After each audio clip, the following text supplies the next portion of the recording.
Բայձեզ։ Հինգալյան արդեն 5-րդ օրն է այսօր դատական նիստերի, կարելի է արդեն որոշակի հետևություններ անել դատելով հաղորդի քննության ընթացքից, ներկայացրած միջնորդություններից, տրամադրություններից նաև։ Մենք երրորդ կողմ ենք, մենք դիրքորոշում ենք ներկայացնում, իսկ հետևություններն անելու է դատարանը, ուստի պետք է սպասենք դատարանի հետևություններին։ Իսկ ինչպես է գնահատում քաղաքական ուժերի կողմից ներկայացված փաստարկները։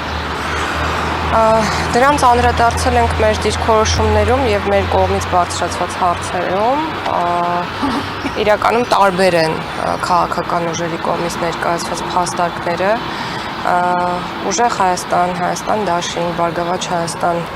կուսակցությունների ներկայացուցիչների կողմից ներկայացված փաստարկները գրեթե նույնանում են, նրանց է միանում ինչ-որ առումով նաև միասնության թևերը, այն մյուս երկու ուժերի հետ կապված հանուն հանրապետության եւ դեմոկրատիա, օրենք, կարգապահություն կուսակցության ներկայացուցիչների փաստարկները բովանդակային առումով տարբերվում են իմ կողմից վերնշված մյուս ուժերի ներկայացրած փաստարկներից։ Ինչու եմ սա նշում, որովհետև կախված այդ փաստարկների բովանդակությունից մեր դիրքորոշումը դրանց մասով տարբեր է։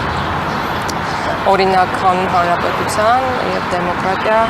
օրենք եւ կարգապահություն կուսակցության ներկայացուցիչներն ասում են, որ ընտրակաշառք է եղել, ծավալները բավականին մեծ են եղել, մենք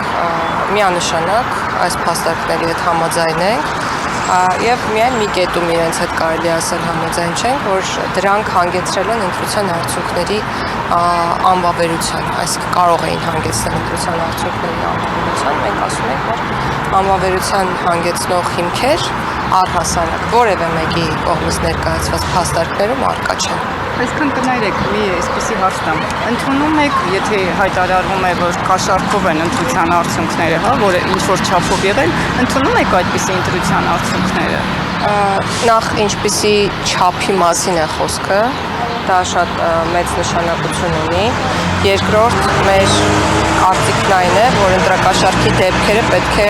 արձագանք ստանան իրավապահ մարմինների կողմից եւ մենք ականատեսնենք նրան, որ ստացել են կամ շարունակում են ստանալ եւ յուրաքանչյուր կոնկրետ գործով անցնող անձը, եթե նրա մեղքը հաստատվում է, պետք է արժանանա քրեական ամենախիստ պատասխանատվության եւ սա մեր դիրքորոշումն է։ Տիկին Գալյան, մեկ հարցեր ու ավարտեմ։ Իրավական տեսանկյունից ինչպես է գնահատում սահմանադրական դատարանում դեռևս ընտրությունների արդյունքները վիճարկվում են, բայց քաղաքացիական պայմանագիրը իշխող կուսակցությունը արդեն ձևավորում է ազգային ժողով եւ նախապատրաստում է նաև կառավարության ձևավորմանը, արդեն այժմ նախագահ է ընտրել, փոխնախագահներ են ընտրվել։ Ընտրությունների արդյունքները վավեր են, քանի դեռ դրանք անվավեր չեն ճանաչվում։ Այն ինչ տեղի է ունենում քաղաքացիական պայմանագիր կուսակցությունում ժողովրդավարության հերթական դրսևորումն է, երբ պաշտոնները ոչ թե բաժանվում են, այլ ընտրվում են, այսինքն վարչության անդամների կողմից տեղի է ունենում ընտրության process, ինչը կարծում եմ շատ նորմալ է եւ այս process-ի հետ կապված միայն ուրախություն կարելի է արտահայտել եւ ոչ թե մտահոգություն։ Ես ենթադրում եմ, ավելի շուտ տեսել եմ մամուլի հրապարակումներից, որ այլ ուժեր եւս քննարկում են կամ քննարկել են մանդատ վերցնել չվերցնելու հարցը եւ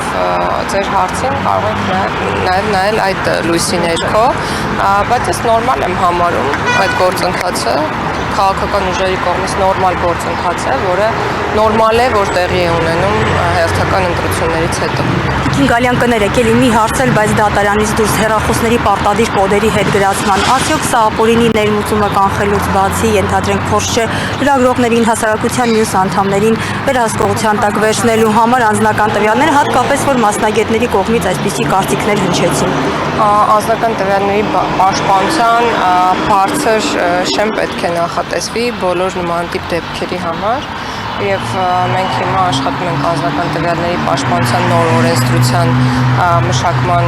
շուրջ եւ կարծում եմ, որ ձեր բոլոր մտահոգությունները պետք է որ փարատվեն եւ պետք է վերադառնանք նախագծի նպատակին, նպատակը բացարձակ որևէ մեկին հսկողության ներքո առնելը չէ,